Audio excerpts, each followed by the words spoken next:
mengurangi pahala kebaikan.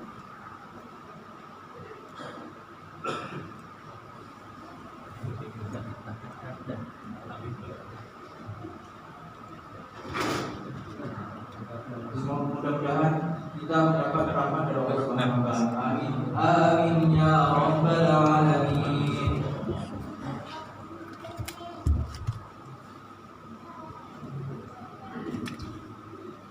Allahu akbar, Allahu akbar, Allahu akbar.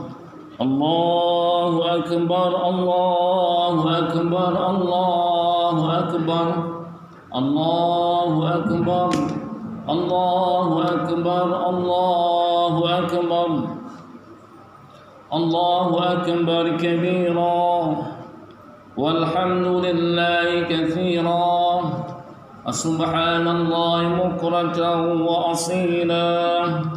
La ilaha illallah wallahu akbar. Allahu akbar walillahil hamd. Alhamdulillahilladzi ja'ala lil muslimina 'idal fitri ba'da siyami ramadan. Ashhadu an la ilaha illallah wahdahu la syarika lah. الملك العزيز الأكبر وأشهد أن سيدنا محمدا عبده ورسوله الشافع في المحشر النبي قد غفر الله له ما قدم من ذنبي وما تأخر. اللهم صل وسلم على سيدنا محمد وعلى آله وأصحابه أجمعين. أما بعد فيا عباد الله أوصيكم ونفسي بتقوى الله وطاعته لعلكم تفلحون. قال الله تعالى في كتابه الكريم: أعوذ بالله من الشيطان الرجيم. بسم الله الرحمن الرحيم. يا أيها الذين آمنوا اتقوا الله حق تقاته ولا تموتن إلا وأنتم مسلمون. الله أكبر، الله أكبر، الله أكبر ولله الحمد. Ma'asyiral muslimin, jemaah Idul Fitri rahimakumullah. Pada saat ini kita bersama-sama bisa merasakan kebahagiaan tiada tara.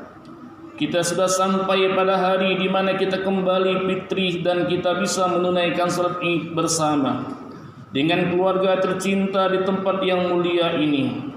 Hari ini adalah hari yang seharusnya kita semua menyadari bahwa Ramadan adalah bulan yang suci, bulan untuk berupaya meningkatkan keimanan, menambah ibadah kita. Kita harus mampu mengalahkan rasa lapar. Kita harus mampu menahan rasa haus. Ramadan adalah waktu untuk berlomba-lomba, meningkatkan kualitas dan kuantitas amal ibadah.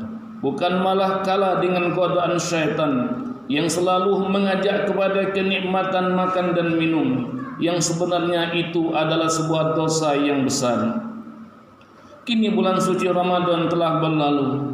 Bulan di mana kita sering mendengarkan lantunan alunan ayat Al-Quran di masjid, di surau dan di musholla, dikumandangkan selalu. Semua ibadah diterima, doa dikabulkan dan dosa diampuni, serta surga merindukan kedatangan hamba Allah yang berpuasa di bulan suci Ramadan. Hanya di bulan Ramadan inilah Allah Subhanahu wa taala memberikan kesempatan kepada hambanya untuk beribadah yang nilainya sama dengan 1000 bulan.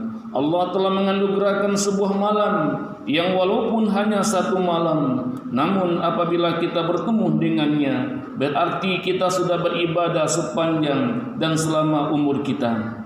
Malam itu yang kita sebut dengan malam Lailatul Qadar. Berlalunya bulan Ramadan menyisakan pertanyaan kepada kita semua. Apa yang sudah kita dapatkan dari Ramadan?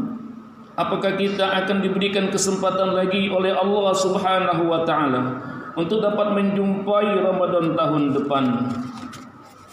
Atau apakah sebaliknya kita tidak akan lagi dapat merasakan kesucian bulan Ramadan tahun depan?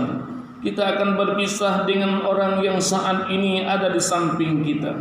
Kita akan berpisah dengan anak kita, istri, keluarga, dan orang-orang yang kita cintai.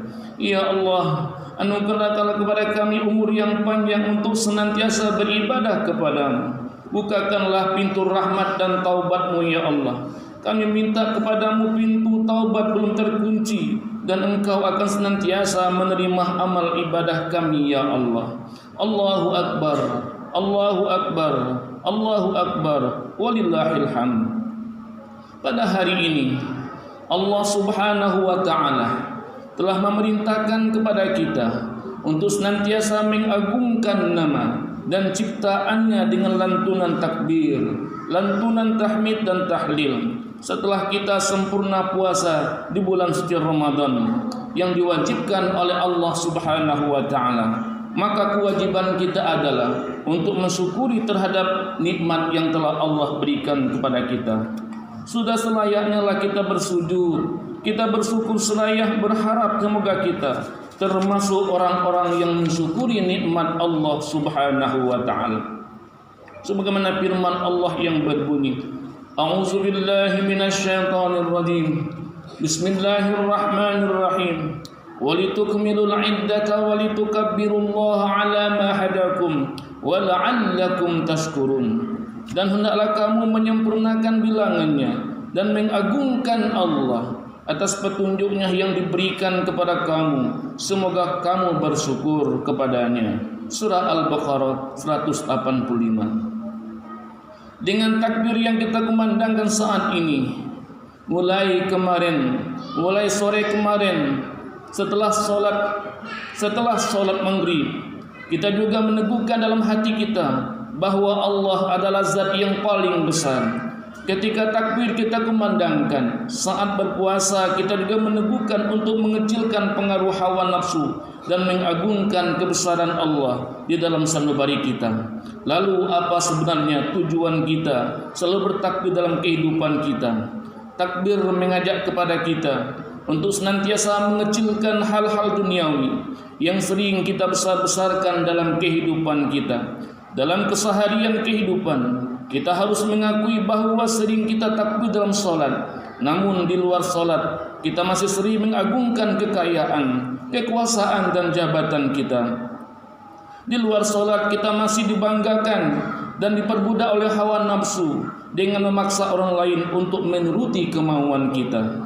Kita sering takbir dalam solat, namun di kehidupan sehari-hari kita di tengah masyarakat sering melupakan Allah Subhanahu wa Ta'ala.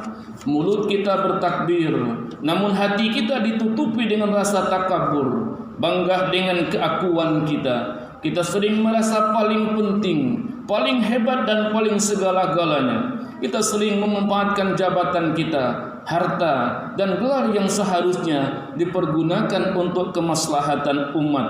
Namun malah kita memanfaatkan untuk kerusakan dan kepentingan diri kita sendiri.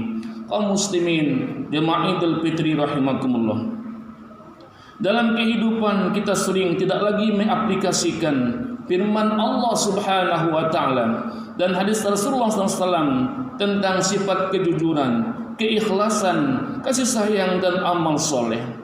Dan sebaliknya kita malah mengamini dan mengikuti petunjuk syaitan laknatullah yang mengajarkan kelicikan, kemunafikan dan kekerasan hati.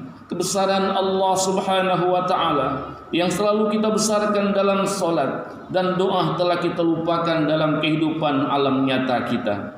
Kita sering beribadah siang dan malam, namun di sisi lain kemaksiatan dan kezaliman juga terus dilakukan dalam kehidupan. Ibadah sering kita lakukan hanya sebatas menggugurkan kewajiban dan agar terlihat oleh orang lain untuk mendapatkan pujian. Kita menahan lapar dengan tidak minum dan makan, namun kita berbuka dengan makanan yang diharamkan oleh Allah Subhanahu wa Ta'ala. Dalam puasa kita kehausan dan menahan lapar serta seluruh anggota badan kita merasa keletihan, tapi di sisi lain kita tetap melakukan kemaksiatan. Kita khusyuk dalam solat, namun kita juga sering merampas hak sesama setiap saat. Banyak dari kita fasih dan hafal dengan Al-Quran dan hadis, namun digunakan untuk menyalahkan dan mengkafirkan orang lain. Banyak dari kita berpuasa penuh di bulan Ramadan, namun kita memenuhi dunia ini dengan kemaksiatan dan kezaliman. Ya Allah, ya Tuhan, ya Ghaffar, karuniakanlah ampunan kepada kami atas dosa-dosa dan kealpaan kami. Kami sering tersesat dan diperbudakkan oleh nafsu. Oleh karena itu, anugerahkanlah ya Allah kepada kami kekuatan untuk mengendalikan nafsu dan dapat terus mengagungkan-Mu ya Allah. Allahu Akbar, Allahu Akbar, Allahu Akbar, walillahil hamd. Sebagai orang yang beriman, kita harus meyakini bahwa hanya Allah lah yang paling besar dan selain Allah adalah kecil dan lemah. Sadarilah, semua materi dunia yang menjadi kebanggaan kita semuanya kecil dan tiada berarti sama sekali jika dibandingkan dengan keagungan Allah Subhanahu wa taala.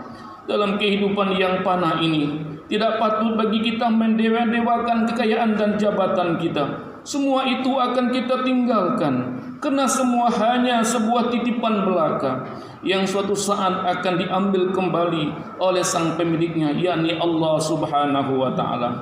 Tidak perlu kita menyombongkan dan pamer prestasi dan kekayaan kita, karena hakikatnya semua itu tidak ada manfaat jika keimanan dan ketakwaan kita tidak ada dalam jiwa kita. Janganlah kita menyombongkan diri kita sendiri. Siapapun kita, dimanapun kita berada, kapanpun waktunya, Allah telah melarang kita untuk berlaku sombong. Sebagaimana firman Allah dalam surah Luqman yang berbunyi, A'udzubillahi minasyaitonirrajim. Bismillahirrahmanirrahim. Wa la tus'ir khaddaka linnas wa la tamshi fil ardi maraha. Innallaha la yuhibbu kulla mukhtalin fakhur. Yang artinya, dan janganlah kamu memalingkan mukamu dari manusia karena sombong, dan janganlah kamu berjalan di muka bumi dengan angkuh. Sesungguhnya Allah tidak menyukai orang-orang yang sombong lagi membanggakan. Kaum muslimin yang dimuliakan oleh Allah Subhanahu wa taala, selain kita menanggalkan kesombongan diri, marilah kita juga senantiasa berbuat baik kepada sesama, terlebih kepada sosok yang paling berjasa dalam kehidupan kita, yaitu orang tua kita. Dalam tuntunan ajaran Islam, kita diperintahkan untuk memuliakan orang tua kita dengan memperlakukannya secara baik dalam bentuk perkataan dan perbuatan.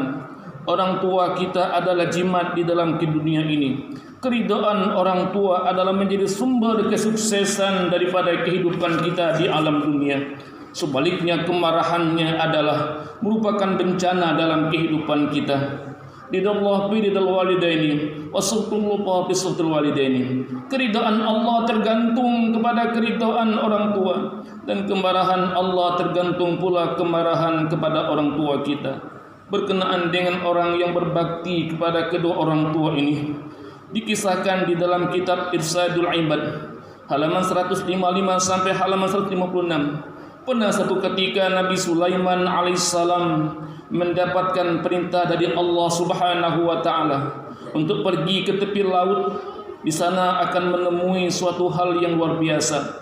Setelah mendengar perintah tersebut, Nabi Sulaiman alaihissalam berangkat menuju pantai beserta rombongannya yang terdiri dari golongan manusia dan jin.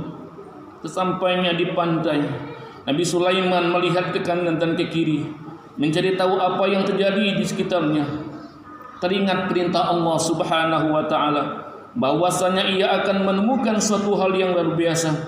Beliau terus mencari tahu, menengok kepalanya ke kanan dan ke kiri, namun apa yang beliau lakukan belum bisa menjawab rasa penasaran yang ada dalam pikirannya. Menyelamlah ke dalam laut, lalu katakanlah kepadaku, apa yang kamu lihat di dalam sana? Pinta Nabi Sulaiman kepada jin Ifrit.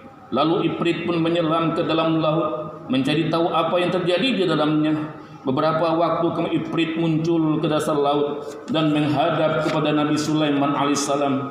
Wahai Nabiullah, sesungguhnya saya sudah menyelam ke dalam laut yang sangat dalam. Saya mencari tahu apa yang terjadi di sana dan kemari, namun saya tidak menemukan apapun di dalam sana. Ucap Ifrit kepada Nabi Sulaiman alaihissalam. Menyelamlah ke dalam laut, Lalu datanglah kepadaku serta beri aku tahu apa yang terjadi. Perintah Nabi Sulaiman yang kedua kali.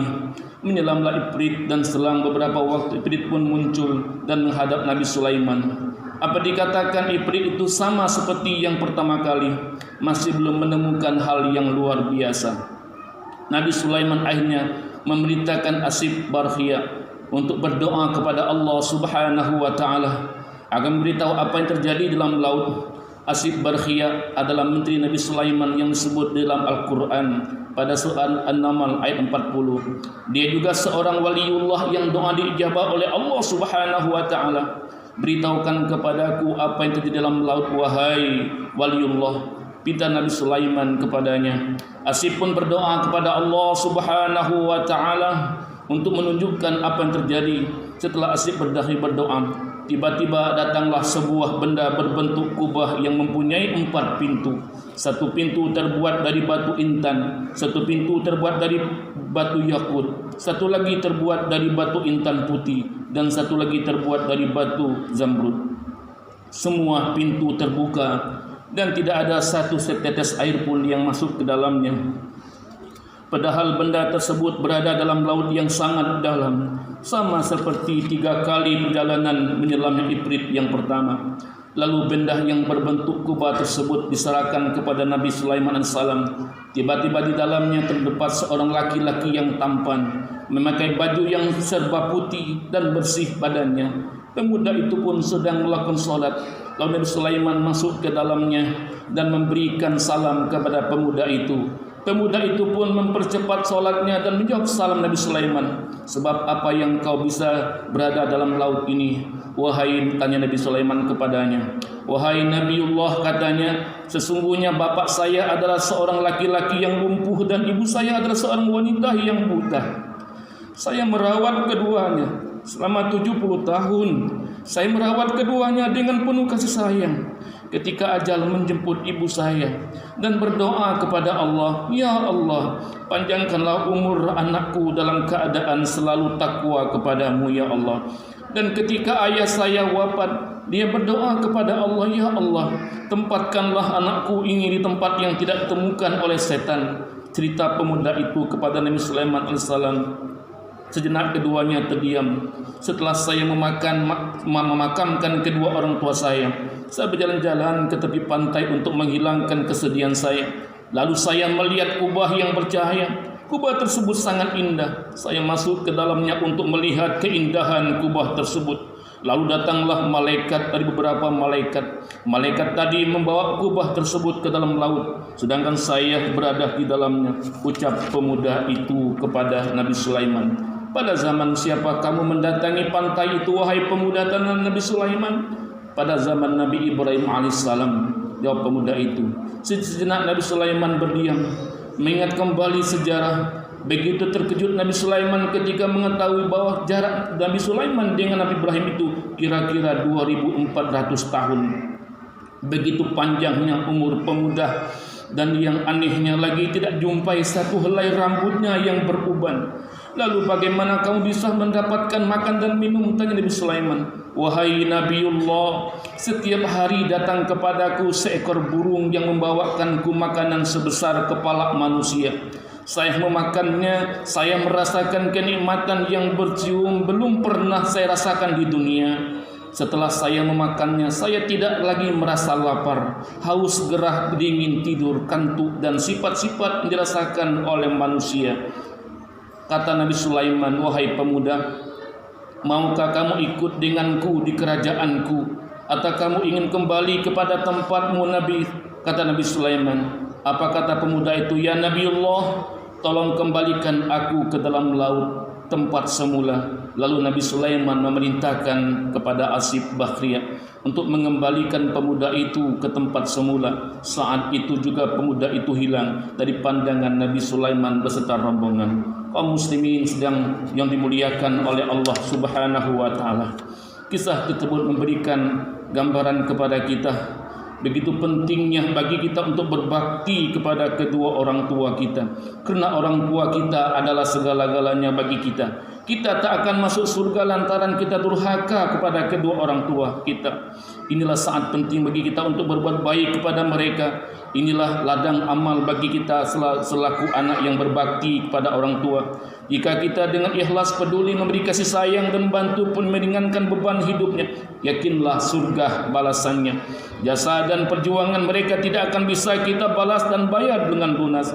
Demi Allah, sebanyak apapun yang pernah kita berikan, apapun yang pernah kita serahkan kepada orang tua kita, tidak akan setimpal dengan perjuangan dan pengorbanan mereka membesarkan kita.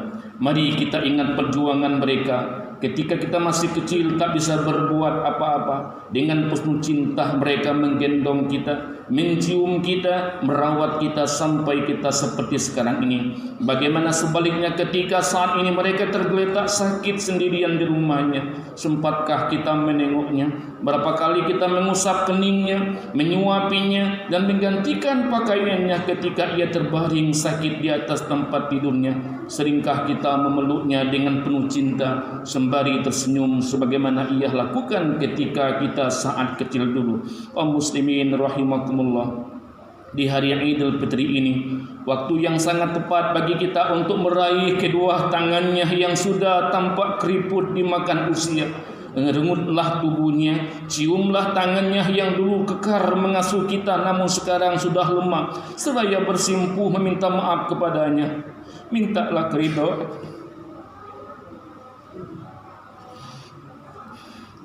mintalah keridhaan dan keikhlasan untuk bekal hidup kita. Dan marilah kita berdoa agar kita selalu mendapatkan perlindungan dan kesehatan serta kemudahan daripada Allah Subhanahu wa taala. Semoga mereka tetap terjaga iman Islamnya, dan ketika ia dipanggil oleh Allah Subhanahu wa taala, mereka menjadi hamba yang husnul khatimah. Kaum muslimin yang dimuliakan oleh Allah Subhanahu wa taala, itulah di antara beberapa butiran khutbah kita pada kesempatan hari ini. Semoga Allah Subhanahu wa taala memberikan kekuatan kepada kita, memberikan kemantapan iman kita, agar kita pasca Ramadan ini untuk selalu berbuat apa yang telah kita lakukan ketika Ramadan yang lalu. A'udzu billahi minasy syaithanir rajim. Bismillahirrahmanirrahim. Wal 'asri innal insana lafi khusrin illa alladziina aamanu wa 'amilus solihati wa tawassaw bil haqq wa tawassaw bis sabr. Barakallahu li wa lakum bil Qur'anil 'azim wa nafa'ani wa iyyakum bima فيه من الآيات والذكر الحكيم وتقبل مني ومنكم تلاوة إنه السميع العليم فاستغفروا إنه هو الغفور الرحيم.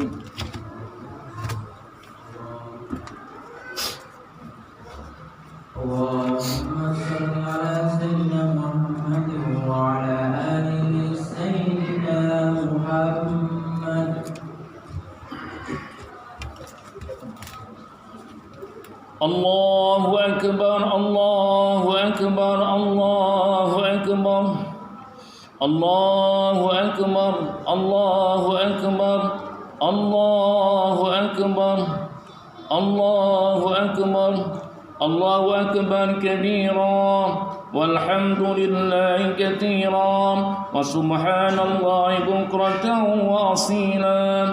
La ilaha illallah wallahu akbar, Allahu akbar walillahil hamd. Alhamdulillahi ala ihsani wa syukri wa la tawfiq wa imtinanih. Ashhadu an la ilaha illallah wahdahu la sharika lah, wa ashhadu anna sayyidana Muhammadan abduhu wa rasuluh. Allahumma salli wa sallim ala sayyidina Muhammadin wa ala alihi wa ashabihi ajma'in. Amma ba'du, fa ya ibadallah, usikum wa nafsi bitaqwallah wa ta'ati la'allakum tuflihun.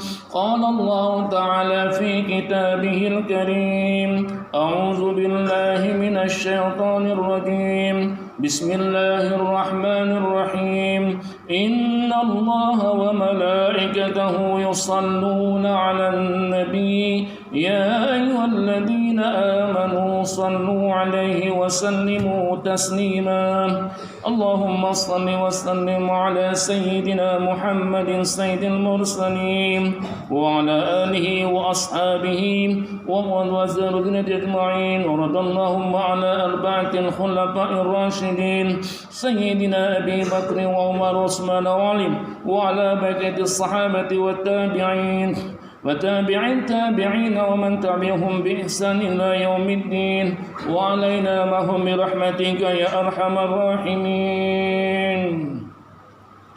اللهم اغفر للمؤمنين والمؤمنات والمسلمين والمسلمات الأحياء منهم والأموات إنك سميع قريب مجيب الدعوة يا قاضي الحاجات اللهم اعز الإسلام والمسلمين ونشرك والمشركين وانصر عبادك الموحدين وانصر من نصر الدين واخذل من خذل المسلمين ودمر أعداء الدين وعلي كلمتك إلى يوم الدين ربنا آتنا في الدنيا حسنة وفي الآخرة حسنة وقنا عذاب النار والحمد لله رب العالمين.